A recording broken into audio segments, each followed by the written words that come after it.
क्या आपको मेहनत करने के बावजूद भी वो सफलता नहीं मिल रही है जो आप प्राप्त करना चाहते हैं? आप कुछ करने की सोचते हैं, उसके लिए कुछ एक्शन भी लेते हैं, फिर भी आप असफल हो जाते हैं। वहीं आपका दोस्त बहुत आसानी से वो सब कुछ हासिल कर लेता है जो आप नहीं कर पाते। तो इस वीडियो को अंत तक जरूर देखें, क्योंकि आज हम कुछ ऐसे टेक्निकों के बारे में बात करने वाले हैं जिन्हें हर एक सफल व्यक्ति अपनी जिंदगी में उपयोग करता है। क्या आपको पता है कि आपके अंदर भी एक ऐसी छुपी हुई शक्ति है जिसे अगर आप सही तरीके से इस्तेमाल करना सीख जाएं, तो ये आपकी जिंदगी बदल सकती है। इसके बाद जो आप सोचेंगे वही आप पाएंगे। जो आप प्राप्त करना चाहते हैं वो आपको बहुत आसानी से मिल जाएगा। ये जो तकनीक है ये बिल्कुल फ्री है। इसके लिए सिर्फ आपको अपनी दैनिक जीवन से 5 से 10 मिनट निकालने होंगे। तो चलिए इस छुपी हुई शक्ति के बारे में आज हम बात करते हैं। इस शक्ति को हम सबकॉन्शियस माइंड कहते हैं। बहुत सारे लोग इस शक्ति को कम आंकते हैं क्योंकि उन्हें ये ठीक तरीके से पता नहीं होता है कि वास्तव में सबकॉन्शियस माइंड होता क्या है और ये किस तरह से काम करता है। जब हम पहली बार इसे समझने की कोशिश करते हैं तब आपको ये सभी बातें अजीब लगती हैं, लेकिन सामान्य रूप से अगर हम इसके बारे में समझें तो ये आपके मस्तिष्क के काम करने का एक सामान्य और महत्वपूर्ण हिस्सा है। जिस तरह से आपका मन कार्य करता है उसी का एक आवश्यक हिस्सा है ये सबकॉन्शियस माइंड। हमारा जो मन है उसे 2 श्रेणियों में विभाजित किया गया है, कॉन्शियस माइंड और सबकॉन्शियस माइंड। इस वीडियो में आगे बढ़ने से पहले मैं आपको एक महत्वपूर्ण बात बताना चाहता हूं जिसे लेकर बहुत सारे लोग भ्रमित हो जाते हैं। जब हम कॉन्शियस माइंड और सबकॉन्शियस माइंड के बारे में बात करते हैं तो ये समझना बहुत जरूरी है कि हमारे पास केवल एक ही मन होता है, लेकिन आपका यही एक मन 2 अलग-अलग फंक्शंस कार्य करता है जो एक दूसरे से बहुत अलग हैं। इसीलिए साइकोलॉजिस्ट ने इन्हें 2 नाम दिया है, कॉन्शियस माइंड और सबकॉन्शियस माइंड। तो चलिए हम इन दोनों के कार्यों को समझते हैं कि ये किस तरह से काम करते हैं। सबकॉन्शियस माइंड की शक्ति को समझने से पहले हमें ये जानना होगा कि कॉन्शियस माइंड किस प्रकार से काम करता है। कॉन्शियस माइंड के बारे में आप सभी को पहले से थोड़ा बहुत पता होगा। मैं इसके कुछ उदाहरण देता हूँ। अगर मैं आपको कहूँ कि आप ताली बजाएं, तो यह एक वॉलंटरी कार्य होगा जिसे आप अपने कॉन्शियस माइंड से नियंत्रित करते हैं। इसके लिए आपको सबकॉन्शियस माइंड की ज़रूरत नहीं होती। जैसे अगर आप कुछ सोचते हैं, योजना बनाते हैं या उसे लागू करते हैं, ये सभी कार्य हमारा कॉन्शियस माइंड नियंत्रित करता है। लेकिन कॉन्शियस माइंड की भी कुछ सीमाएं होती हैं। इसकी मेमोरी सीमित होती है, जिसके कारण हम एक समय में सिर्फ एक ही कार्य कर सकते हैं। अगर आप एक ही समय में 2 कार्य करने की कोशिश करेंगे तो वो संभव नहीं हो पाएगा। उदाहरण के लिए, अगर आप किसी से फ़ोन पर बात कर रही हैं और उसी समय आपको किताब पढ़ने के लिए कहा जाए तो आप वो नहीं कर सकते, क्योंकि एक समय में हम केवल एक ही कार्य पर ध्यान केंद्रित कर सकते हैं। ऐसे समय पर हमें अपने सबकॉन्शियस माइंड की ज़रूरत पड़ती है। हमारा सबकॉन्शियस माइंड कॉन्शियस माइंड की तुलना में 30,000 गुना ज़्यादा शक्तिशाली होता है। इसीलिए हम इसे हिडन पावर कहते हैं, क्योंकि बहुत ही कम लोगों को इसे सही तरीके से इस्तेमाल करना आता है। जैसे आपको कॉन्शियस माइंड के बारे में पता है, क्या आपको ये भी पता है कि हमारा सबकॉन्शियस माइंड 24 घंटे हमारे लिए काम करता है और इसके अलावा ये अनगिनत कार्यों को एक साथ संभाल सकता है। जिस तरह से आपके कंप्यूटर के बैकग्राउंड में एप्लीकेशन चलते रहते हैं, उसी तरह से ये माइंड हमारे सभी कार्यों, भावनाओं और आदतों को लगातार नियंत्रित करता है। उदाहरण के लिए, जैसे कि आपकी सांस लेना, दिल का धड़कना, भोजन का पाचन होना, इन सभी चीज़ों को आपका सबकॉन्शियस माइंड नियंत्रित करता है। चाहे आप जाग रहे हों या सो रहे हों, यह आपके हर मुश्किल कार्य को संभालता है, जिन्हें आपने बहुत अभ्यास के बाद अपने कॉन्शियस माइंड से सीखा होता है। इसका सबसे अच्छा उदाहरण ये है कि जब आप पहली बार बाइक चलाना सीखते हैं, तब शुरुआत में आपको हर चीज़ पर ध्यान देना पड़ता है, जैसे ब्रेक, गियर, कब मोड़ना है आदि। मतलब आपको हर बात को कॉन्शियसली सोचना पड़ता है ड्राइविंग करते समय। लेकिन जब आप इन चीज़ों को बार बार अपने कॉन्शियस माइंड से दोहराते हैं तो ये सभी बातें आपके सबकॉन्शियस माइंड में रिकॉर्ड हो जाती हैं, जिसके बाद आपको ड्राइव करते समय ज़्यादा सोचना नहीं पड़ता। ये प्रक्रिया हम सभी के साथ लागू होती है। आपने ये बात ज़रूर नोटिस की होगी कि अगर हम किसी भी काम को लगातार अपने कॉन्शियस माइंड से दोहराते हैं तो वो कार्य हमारे लिए बहुत आसान हो जाता है। अब सोचिए, अगर हम यही प्रक्रिया अपने उन मुश्किल कार्यों पर लागू करें या फिर उन लक्ष्यों पर जिनको हम हासिल करना चाहते हैं, तो क्या हम वो सब चीजें प्राप्त कर सकते हैं? इसका उत्तर है हाँ। लेकिन कैसे? तो इसके लिए हमें पहले ये समझना होगा कि जहां पर हमारे सभी प्रकार के इमोशंस, प्यार, नफरत, खुशियां, हमारा निराश होना, सफलता, उपलब्धियां, सब कुछ छिपा होता है, वही रिपीटेशंस और इमोशन ऐसी कुंजी हैं जिनका उपयोग आपके सबकॉन्शियस माइंड को रीप्रोग्राम करने के लिए किया जा सकता है। रीप्रोग्राम का मतलब है अपने सबकॉन्शियस माइंड को पॉजिटिव रूप से ट्रेन करना। जैसे कि हम सभी ने अपने सबकॉन्शियस माइंड में अपने बारे में एक छवि बना रखी होती है, चाहे वो अच्छी हो या बुरी। हम में से बहुत से लोग अपने सबकॉन्शियस माइंड में बहुत सारी गलत धारणाएं रखते हैं, जैसे कि कुछ लोग खुद को दूसरों से कम समझते हैं, खुद को अनइंटेलिजेंट, असफल या अनडिजर्विंग मानते हैं। ये सारी बातें आपके अंदर बचपन से ही सेट हो जाती हैं। आपके बचपन के अनुभवों के कारण आपके मन में आपके बारे में गलत विश्वास बन जाते हैं। जैसे कि आपके दोस्त, रिश्तेदार या टीचर आपसे कहते हैं, उदाहरण के लिए, तुम मोटे हो, तुम बेवकूफ़ हो, तुम बहुत आलसी हो, तुम अपनी जिंदगी में कुछ नहीं कर सकते।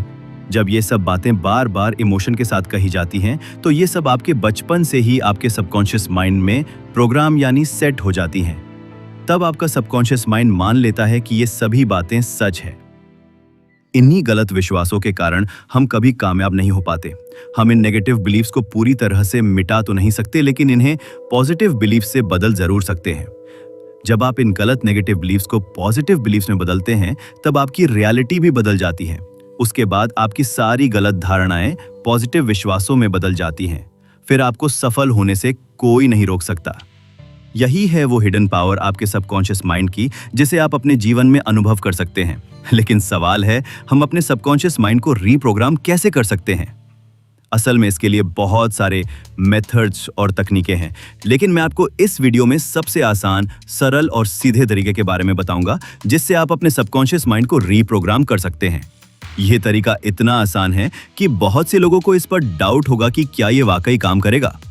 लेकिन मैं अपने पर्सनल अनुभव से कह सकता हूं कि यह तरीका सच में काम करता है। आपके लिए यह सलाह रहेगी कि आप कम से कम इस मेथड को 6 महीने तक फॉलो करके देखें, और उसके बाद आप अपनी जिंदगी की तुलना अपने पहले की जिंदगी से कर पाएंगे। पहले मेथड में हम पॉजिटिव विश्वासों की एक सीरीज विकसित करेंगे, अपने कॉन्शियस माइंड का उपयोग करके।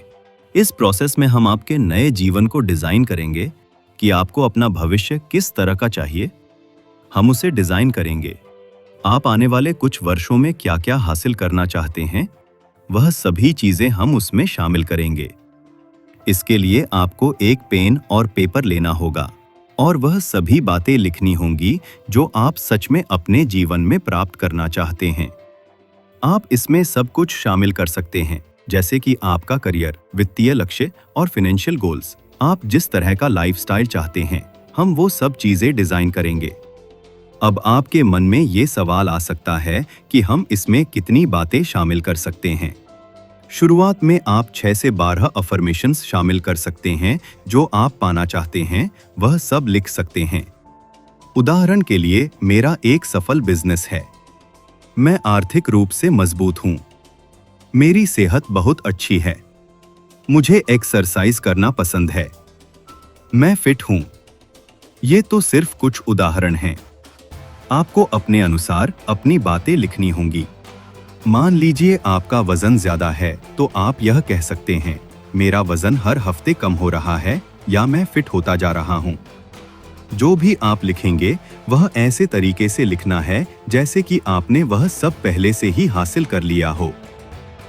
वर्तमान काल में लिखिए जैसे कि वह चीजें अभी आपकी हकीकत हैं। जैसा कि हमने बताया था, रिपीटिशन के साथ साथ आपको उसमें भावनाएं भी जोड़नी होंगी। मान लीजिए अगर आपको आपका ड्रीम होम मिल गया होता, तो आप कैसे महसूस करते? वह भावनाएं आपको लिखनी होंगी या बोलते वक्त महसूस करनी होंगी। एक और जरूरी बात, आपको किसी भी तरह के नेगेटिव शब्द का प्रयोग नहीं करना है, जैसे कि नहीं, मत, नकारात्मक आदि। उदाहरण के लिए, अगर आप लिखते हैं, मैं अनहेल्दी नहीं हूं, तो आपका सबकॉन्शियस माइंड इसे इस तरह लेगा, मैं अनहेल्दी हूं। इसके बजाय आपको ये कहना होगा, मैं हेल्दी हूं।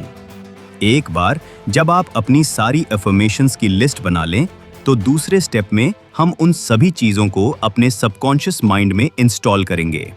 दिन में 2 बार आपको बस खुद को रिलैक्स करना है, मन को शांत रखना है और उन सभी अफर्मेशंस को फोकस के साथ पढ़ना है।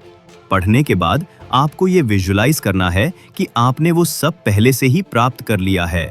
आपको भावनाओं के साथ महसूस करना होगा, वो सारी भावनाएं जो आपको फाइनल रिजल्ट मिलने के बाद महसूस होंगी। इस टेक्निक को फॉलो करने का सबसे अच्छा समय है सुबह का समय या फिर सोने से 5 मिनट पहले। आप इसे अपने मन में दोहराइए पूरे इमोशंस के साथ। साथ ही आपको ये भी ध्यान रखना होगा कि उन सभी लक्ष्यों को प्राप्त करने के लिए आप जरूरी कदम भी उठाएं। स्टेप बाय स्टेप एक्शन लें। जैसे किसी किताब में आपने जो लिखा है उसे पाने के लिए आप क्या कदम उठाएंगे, वह भी आप विजुअलाइज करें। इससे आपके सबकॉन्शियस माइंड की क्लैरिटी और बढ़ेगी। आपको इस टेक्निक को बार बार फॉलो करना होगा जब तक कि आपका सबकॉन्शियस माइंड नई विश्वासों को पूरी तरह से स्वीकार न कर ले। एक बार जब आपने अपने सबकॉन्शियस माइंड की रिप्रोग्रामिंग शुरू कर दी, तो आप धीरे धीरे अपने अंदर बदलाव महसूस करने लगेंगे। आपका आत्मविश्वास बढ़ेगा। आप उन सभी जरूरी एक्शन स्टेप्स को लेना शुरू करेंगे जो आप अपने लक्ष्य को पाने के लिए लेना चाहते हैं। आपको पॉजिटिव एटीट्यूड रखना होगा, चाहे आपको रिजल्ट तुरंत न मिले। इसके साथ मेहनत भी जरूरी है। आप जो भी चीजें अपने गोल्स को पाने में मदद करेंगी, उन सभी को आपको फॉलो करना होगा। पहले स्टेप ने आस्क फॉर इट, यानी आप जो चाहते हैं उसे यूनिवर्स से मांगिए। दूसरे स्टेप ने बिलीव इट, यानी यकीन कीजिए कि जो आप चाहते हैं वह पहले से ही आपको मिल चुका है। और अंत में रिसीव इट, यानी वह आपका हो जाएगा। अगर स्टार्टिंग में रिजल्ट न भी मिले तो भी निराश मत होइए, क्योंकि आपके अंदर जो नेगेटिव बिलीफ्स हैं वह सालों से जमे हुए हैं। उन्हें पॉजिटिव विश्वासों से बदलने में थोड़ा समय लगेगा, लेकिन अगर आप फेथ और बिलीफ के साथ इसे अपनाते हैं तो निश्चित रूप से आपको बदलाव दिखने लगेगा। हमें उम्मीद है कि आपको सबकॉन्शियस माइंड की शक्ति के बारे में अच्छे से समझ में आया होगा, और ये भी कि हम इस शक्ति का उपयोग किस तरह से अपने जीवन को बदलने के लिए कर सकते हैं। आप भी अभी से अपनी लाइफ को डिजाइन करना शुरू कर दीजिए। आशा है आपको ये वीडियो पसंद आया होगा। इस वीडियो को अपने दोस्तों के साथ जरूर शेयर करें ताकि उनका जीवन भी बदल सके। अगर आपने इस वीडियो को अंत तक देखा है तो कमेंट में जरूर बताइए कि आप अपनी लाइफ में क्या अचीव करना चाहते हैं, ताकि हम आपके लिए भविष्य में और भी उपयोगी वीडियोस बना सकें। इस वीडियो को अंत तक देखने के लिए आपका बहुत बहुत धन्यवाद। मिलते हैं अगले वीडियो में। Thanks for watching.